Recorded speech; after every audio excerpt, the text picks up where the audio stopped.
there, fantasy owners. LTC Fantasy here. Not sure if you're chiming in, watching via YouTube or listening via podcast, but really do appreciate the listen no matter how you're streaming the episode.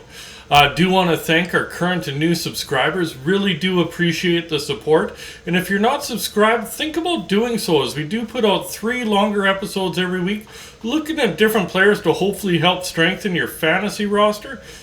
As well on YouTube, we also do daily shorts, looking at the next day's games, quick hits on 2, 3, 4 players, just in case you're a bit of a pinch, hopefully get you a little bit of an edge there and a little bit of an advantage. So today is our Week 6 strategy episode, so we'll be taking a look at the schedule, hopefully finding you those pieces to give you that little bit of an edge and get you the advantage in your fantasy leagues. Some things to note: your typical light nights, but they're extremely light this week. Monday there's only 4 games, Wednesday 3 games, Friday there's only a single game, and Sunday 2 games. Some things to note with personal team schedules: Arizona only has 1 game this week. There's a number of teams only with 2 games this week, those being Boston, Edmonton, the Rangers, Seattle, Vancouver, and Winnipeg. And there's a handful of teams with a heavier schedule having 4 games, those being Chicago, Columbus, Florida, LA, Pittsburgh, and St. Louis. So we will cover Monday and Wednesday light nights, as Friday and Sunday will be covered later in the week in our weekend ads episode. And as well, we will cover all teams that have 4 game weeks this week there. So we'll start with St. Louis. They have 3 games in the first 4 nights, so they really start out with a heavier schedule. If you can get one of those players, it gives you 3 games early on. Then watch the weekend ads episode and maybe pick up somebody that has 2 games. That way you can get 5 games potentially out of 1 slot. It gives you a little bit of an edge on man games played this week. After St. Louis, then we will cover Chicago, LA, and Ottawa, who play both Monday and Wednesday, get both light nights early on. Then we'll cover the remaining Monday teams, then the remaining Wednesday teams, and we'll finish off with the remaining 4 game teams that don't play Monday or Wednesday. So basically, we'll get right into it. Some players from St. Louis to look at potentially adding. On the back end, look at Colton Parayko. He's owned in 10% of Yahoo leagues, plays on that top pairing. He only has 2 points in 11 games this year, not known for his offense, but he does have 20 shots on goal, 17 hits, and 15 blocks. So basically there is no offense, but there isn't a lot of options with Falk and Krug being higher ownership. If you do get points in those other secondary stats like hits, blocks, and shots on goal, in a deeper league, he might be an option for you. Up front for St. Louis, look at Ivan Barbashev, listed as center left winger, owned in 18% of Yahoo leagues, plays on that third line and top power play unit. He's put up 3 points his last 5 games and has 12 hits. He's been very inconsistent this year. Last year he's a pretty nice streaming option. This year the inconsistency makes him a little bit risky, but with 3 games in the first 4 nights, might be worth streaming depending how your league is formatted. Another one is Robert Thomas. He's listed as a center, owned in 59% of Yahoo leagues, plays on the top line, top power play unit, and he's starting to seem to get it together. 3 points in the last 4 games with 8 shots on goal. So, as I mentioned, he's been better of late, but has been underwhelming after last year, because he was super hot last year, especially towards the end there. So, given his track record, if he is starting to heat up, he would be a decent streamer early on in the week for you. Another one from St. Louis is Jordan Kyrou, listed as left winger, right winger, owned in 63% of Yahoo leagues, playing on the second line, top power play unit, and he has 4 points in his last 6 games there, with 20 shots on goal. Definitely firing the puck on net of late. So it really was a slow start, but like Thomas, he seems to be getting it going. More known for goal scoring. Thomas is more known for overall points, more assists there. But if he is turning it around, he'd definitely be a pretty darn nice streamer there for you, especially with the compacted schedule there. So now we'll look at some D-men that play both Monday and Wednesday. Do you remember Chicago and LA? They have 3 light nights this week. Ottawa only has the Monday and Wednesday light nights out of these players. So we'll start off in Chicago. One to look at is Caleb Jones, only owned in 3% of Yahoo leagues, playing on the third pairing, but playing on that top power play. And he's put up 6 points in his last 8 games there, so really nice production.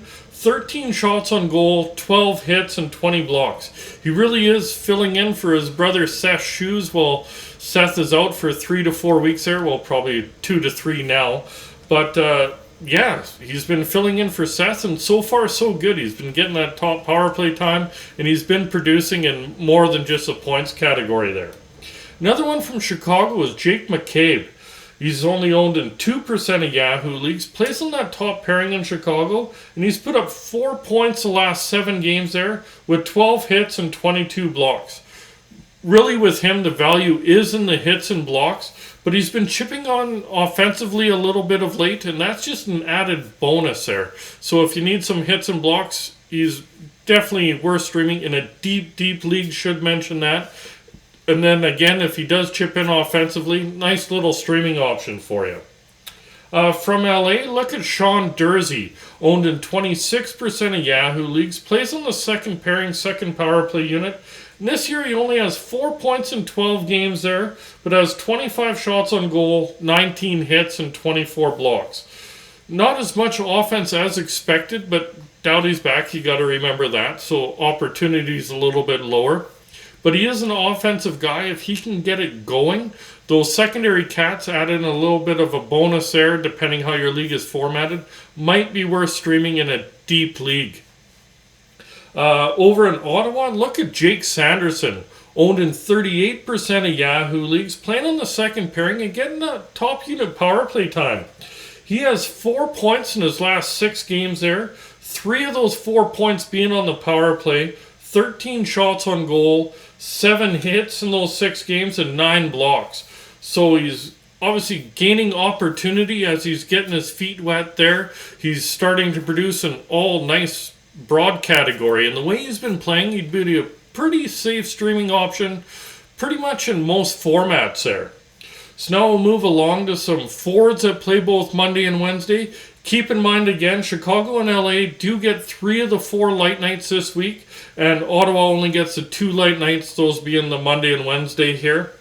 So again, start off in Chicago. Look at Jonathan Taves, listed as a center, owned in 21% of Yahoo leagues, playing on the second line top power play unit, and he has 8 points in his last 9 games there, 19 shots on goal, and 6 blocks. That kind of production, he's kind of reaching back in his career there. He's been kind of off offensively the last couple of years, but he's been consistent. He's gotten 8 points got points in 8 of his last 9 games. They've each been single-digit points in those games, so he's not going to just throw you through the roof one game and then drop you a 0, it seems like. He's been really consistent, which adds some value there.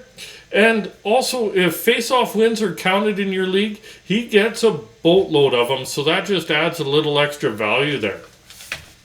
Going over to LA, couple to look at. Look at Philip Daniel, listed as a center, owned in 20% of Yahoo leagues, plays on that second line and second power play unit, and he has 7 points in his last 10 games there, is a +6 in those 10 games, and 18 shots on goal. So the production's okay, decent, 0.7 points per game there. In a deeper league, he would be worth streaming.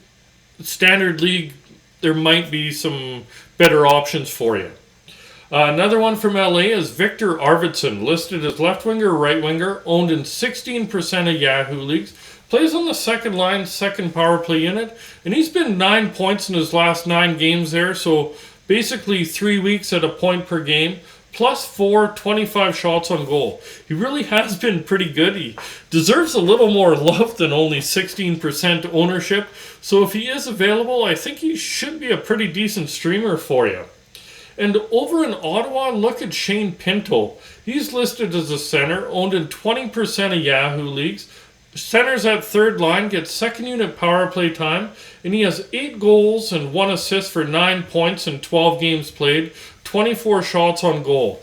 You finally just broke a 4-game pointless streak there with 2-goal night the other night there.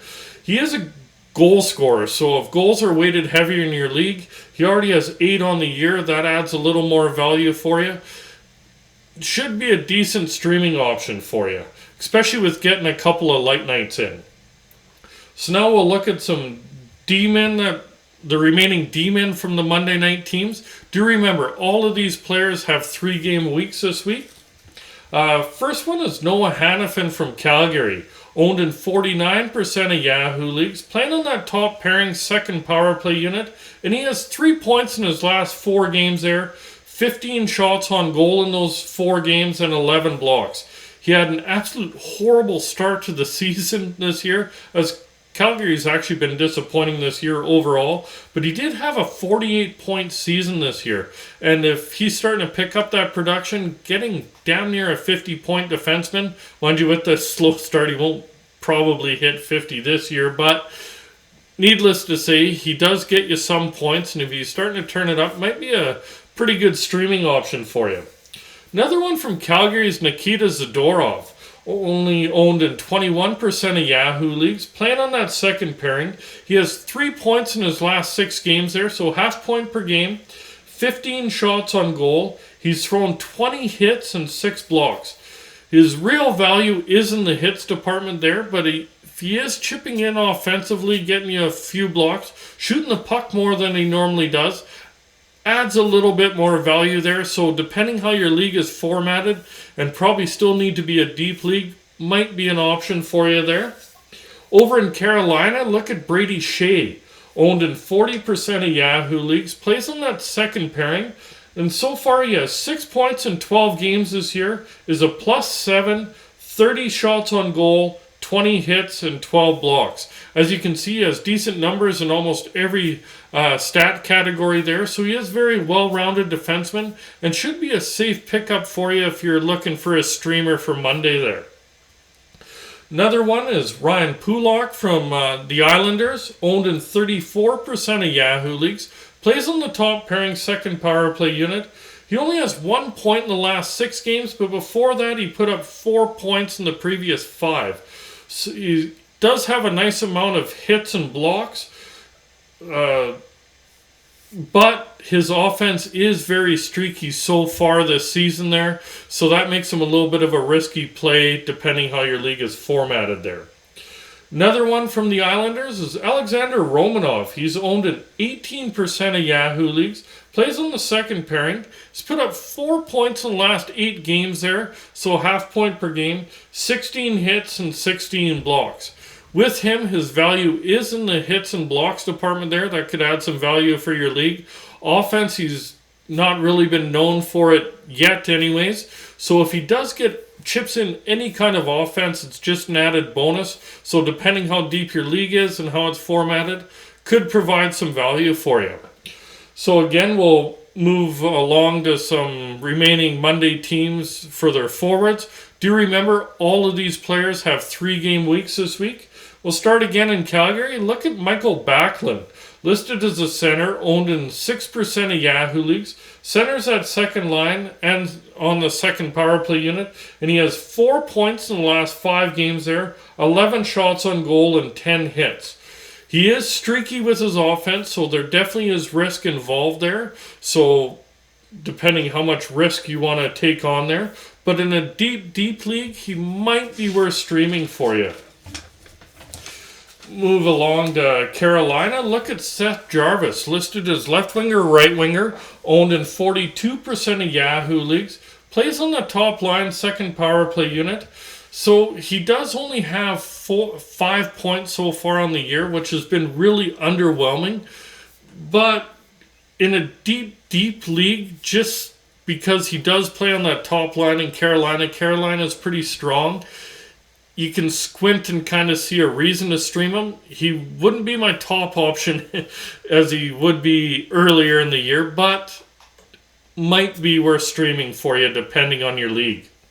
Going over to Colorado, look at Arturi Lehkonen, listed as left winger, right winger, owned in 50% of Yahoo leagues, on the top line and top power play unit. And he's put up 3 points in the last 4 games there, +4, 2 of those points being on the power play, 9 shots on goal in those 4 games, and 3 blocks. He's back on the top line, and that's where he was effective early on, where he was snatched up by everybody. Then he got dropped down the pecking order, and his production went down. So do check. If he is still slated to be on the top line, very good streaming option. If he drops down, there's a lot more risk involved and definitely not as much fantasy value. Another one from Colorado is Alex Newhook, listed as center left winger, owned in 3% of Yahoo leagues. Plays on the second line, second power play unit, and he's put up 3 points his last 4 games with 7 shots on goal. Colorado's actually getting a little bit of secondary scoring there. If it is a deep league, because Colorado's very top heavy, might be worth streaming in a deep league. Another one from Colorado is Evan Rodriguez, listed as left winger, right winger, owned in 10% of Yahoo leagues, playing on the second line and second power play and top power play unit, should say, and he has 3 goals and 2 assists for 5 points in the middle of a 4-game point streak here. 2 of those points being on the power play and 13 shots on goal. He really has been playing well of late. With him, consistency is the issue. So with being inconsistent, a little bit of a risky play there, but depending who's available and how deep your league is, might be a streaming option for you. Go over to the Islanders. Look at Matt Barzal, listed as a center, owned in 61% of Yahoo leagues. Plays on the top line, top power play unit, and he's put up 13 points so far in 13 games played, 38 shots on goal. He's been really steady offensively, so he chips in an assist here, goes a game without one, then 3 games in a row with an assist in each game so far. So his consistency does add some value there. No goals on the season yet, but overall point per game player, should be a fairly safe offensive stream for you. Another one from the Islanders is Kyle Palmieri, listed as a right winger, owned in 3% of Yahoo leagues, playing on the third line but getting top unit power play time. The last little bit he's been good. 5 points his last 6 games there, with 15 shots on goal and 13 hits.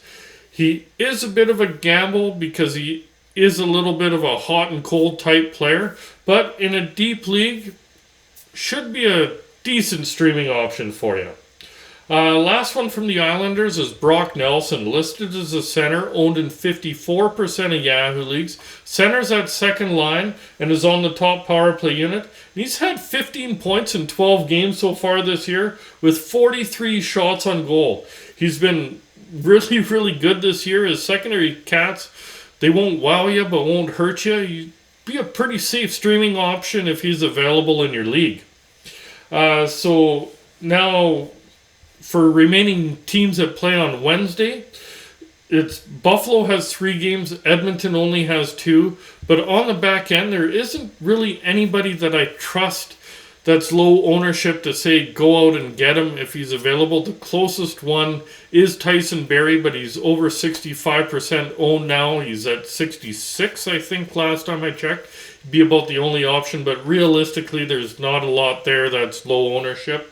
So we'll jump into some forwards. Again, remember Buffalo, it's a 3-game week. Edmonton, it's a 2-game week. But we'll start off in Buffalo. Look at Jeff Skinner. He's listed as a left winger, owned in 37% of Yahoo leagues, playing on the second line, top power play unit, and he's put up 10 points his last 8 games there, 26 shots on goal. Buffalo can score some goals. They're a pretty high scoring team, especially of late. And Skinner's been pretty consistent this year. He should be a pretty decent streamer for you if you need somebody on Wednesday there. Another one from Buffalo is Victor Olofsson, listed as a right winger, owned in 32% of Yahoo leagues, playing on the third line, getting second unit power play time. He has 8 points in 12 games played, so some decent offense. 38 shots on goal. He really is kind of a high-risk, high-reward player, as all 8 points are in only 4 games played, and then there's been 8 games where he hasn't got a point this year. So he's either going to get you a couple of points or a goose egg there. So depending how you want to gamble, might be a streaming option for you. Couple from Edmonton, Kyler Yamamoto. Listed as a right winger, owned in 4% of Yahoo leagues. Playing on the second line. Last game he got dropped down to the fourth. By the end of the game he was up playing in a top six role. So not a kind of speculative. And he did also get injured last game. So do check his health status. He might be more of a gamble. To be honest, leave him alone. We'll get on to the next one.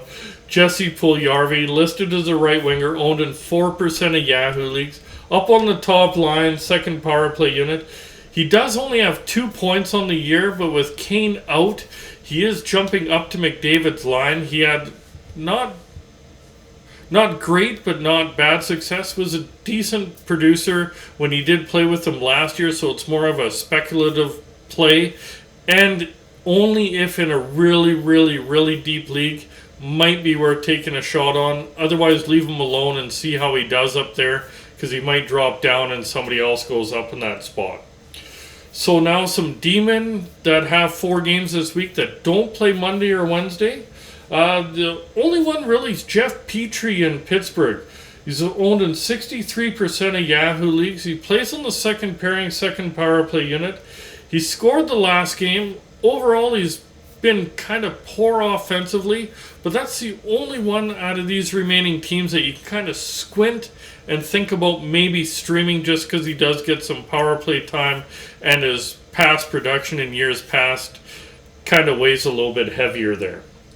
So some forwards that have 4 games this week that don't play Monday or Wednesday. First one's Boone Jenner in Columbus, listed as a center, owned in 31% of Yahoo leagues. Playing on the top line and top power play unit, and he's put up 4 points the last 3 games here, so had a decent week. 15 shots on goal in those 3 games and 6 hits. So he has been very hot and cold this week. He seems to be on a hot streak. If he continues that into next week, definitely worth streaming. If he's hit a bit of a cold spell, probably want to leave him alone, but an option for you. Another one in Columbus is Kent Johnson, listed as a left winger, owned in 7% of Yahoo leagues. Playing on the second line, second power play unit. Does have 6 points in 11 games played there. He's young kid, does have offensive talent. He'd be more of a real deep league kind of a play, because the offense you'd like a little more there, but it is an option for a deep league there. In Florida, look at Carter Verhaeghe, listed as a left winger, owned in 62% of Yahoo leagues. Playing on the top line, second power play unit, and he's put up 12 points his last 8 games there. Been a +5, 27 shots on goal, and of those 12 points in 8 games there, 3 of them have been on the power play. So he's been on fire offensively of late, and he is on Barkov's wing, so a really good chance at piggybacking, getting some points. Should be a fairly safe streamer, especially how hot he's been lately. Another one from Florida is Anton Lundell, listed as a center, owned in 40% of Yahoo leagues, playing on the second line top power play unit, and he has 5 points in his last 4 games there, +5 in those 4 games, 8 shots on goal and 3 blocks. He's been pretty good in most cats, and he's up on that top power play, so he's getting a little bit more production. He was pretty good last year, and if he's getting some added opportunity, should be a fairly safe streaming option for you if you need a center. Over in Pittsburgh, look at Rickard Rakell, listed as left winger, right winger, owned in 54% of Yahoo leagues, playing on the second line, second power play unit, and he has 7 points in 12 games there, so decent production, not great production. 47 shots on goal, lots of shots, 22 hits and 9 blocks. You would like a little bit more offensively, but other cats do provide some value, so for a streaming option, might provide some value for you depending how deep your league is and how it's formatted there. And the last one from Pittsburgh's Jason Zucker, listed as a left winger, owned in 12% of Yahoo leagues, playing on the second line, second power play unit, and he has 9 points in his last 10 games there, 28 shots on goal, 30 hits. He is lighter in other cats than Raquel, but he's been a lot better production-wise offensively than Raquel, and a lot lower ownership, so more likely he is available. Probably a better streaming option for you is Jason Zucker, and he could provide some value for you, especially with having a heavier 4-game week. Do hope you did enjoy today's episode. If you're watching via YouTube, please remember to hit like, hit subscribe, remember that notification bell. If you're listening via podcast, remember to hit follow, hit that heart, hit subscribe, depending what platform you're watching it on. We'll be out in a bit with our midweek waiver wire episode, and later on with our weekend ads episode. Good luck, fantasy owners, and we'll talk to you soon.